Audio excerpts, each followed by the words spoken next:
The Aeronauts menceritakan sejarah besar ahli meteorologi kenamaan dari Britania Raya pada tahun 1862 bernama James Glazer dan co-pilotnya bernama Henry Coxwell. Mereka melakukan penerbangan balon udara dengan jarak yang jauh ke atas langit London. Mereka berdua bahkan berhasil memecahkan rekor dunia. Hal ini dikarenakan ketinggian dalam penerbangan mereka mencapai hampir 39.000 feet. Film yang digarap Tom Hopper dan penulis skenario Jack Thorne. Cerita yang diangkat dari novel karya Richard Holmes pada tahun 2013 berjudul Falling Upward: How We Took to the Air. Film ini juga kembali mempertemukan pasangan yang sebelumnya bermain apik dalam film biopik Stephen Hawking berjudul The Theory of Everything, yaitu Eddie Redmayne yang berperan sebagai James Glazer dan Felicity Jones berperan sebagai Amelia Wren.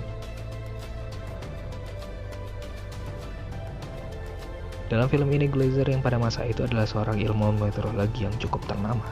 Ia begitu percaya diri bahwa cuaca dapat diprediksi oleh ilmu pengetahuan, namun sayangnya banyak rekannya yang meremehkan dan bahkan mengejek dia, yang menganggap teori Glazer tidak masuk akal dan hanya sekedar bualan semata. Glazer dan temannya bernama John True yang diperankan oleh James Patel memiliki ambisi yang sama dan berencana untuk membuktikan segala teori yang mereka dalami dengan cara membuat sebuah balon terbang yang amat besar untuk menjangkau cakrawala dan mengetahui isinya. Namun sayangnya di antara mereka berdua tidak ada yang berprofesi sebagai pilot. Oleh karena itu akhirnya mereka mencari seorang aeronauts. Dan yes, wanita bernama Amelia Wren yang dipilih oleh Glazer sebagai co-pilotnya. Sempat ada penolakan dari Wren sendiri, namun setelah banyak pertimbangan akhirnya Wren setuju dan dimulailah petualangannya. Setelah itu kita akan masuk dalam sebuah adegan-adegan utama yang disajikan dalam film ini. Alur maju mundur menjadikan film ini cukup dramatis dan juga kita akan dibawa untuk mendalami tiap karakter Glazer dan Amelia Wren.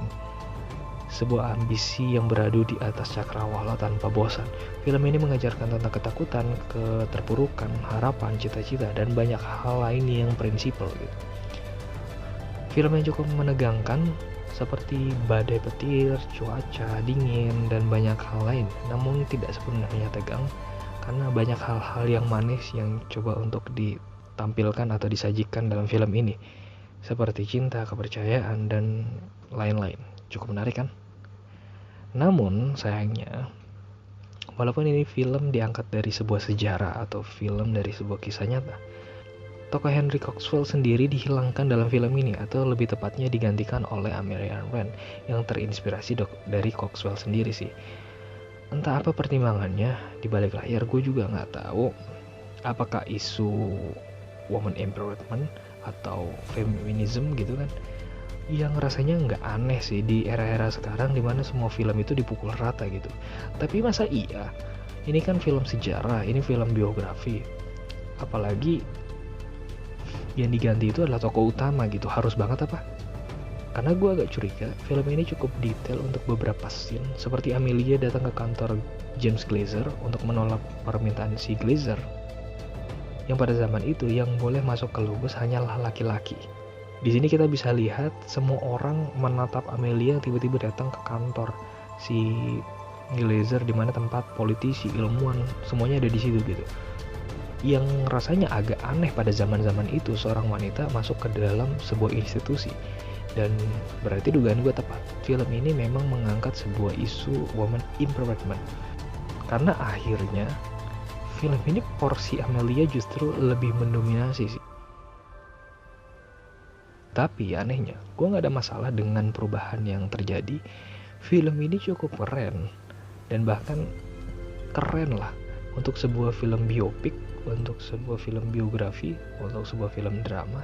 Film ini keren, dan gue gak ada komplain begitu berarti yang bisa gue sampaikan gitu. Mungkin untungnya keren, karena kalau jelek juga tetap ngomel-ngomel juga sih gue. Ya tergantung preferensi sih. Kalau lu ngelihat ini sebuah hal yang fatal, sebuah hal yang penting, ya mungkin lu akan gak nyaman nonton filmnya.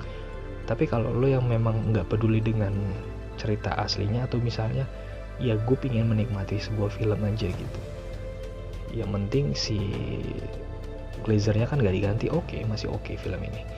Dari efek visual yang disajikan juga tidak ada efek yang terlalu wah, karena film ini juga nggak butuh efek yang aneh-aneh juga, dan cukup cantik dengan dominasi putih sepanjang waktu gitu, sepanjang kita nonton. Dan juga beberapa pemandangan kota London dari atas yang klasik, ya cukup menarik. Dan film ini cukup recommended buat menemani waktu kosong lo. Jadi mungkin itu review singkat gue. Jangan lupa like kalau suka, dan komen kalau mau, dan subscribe.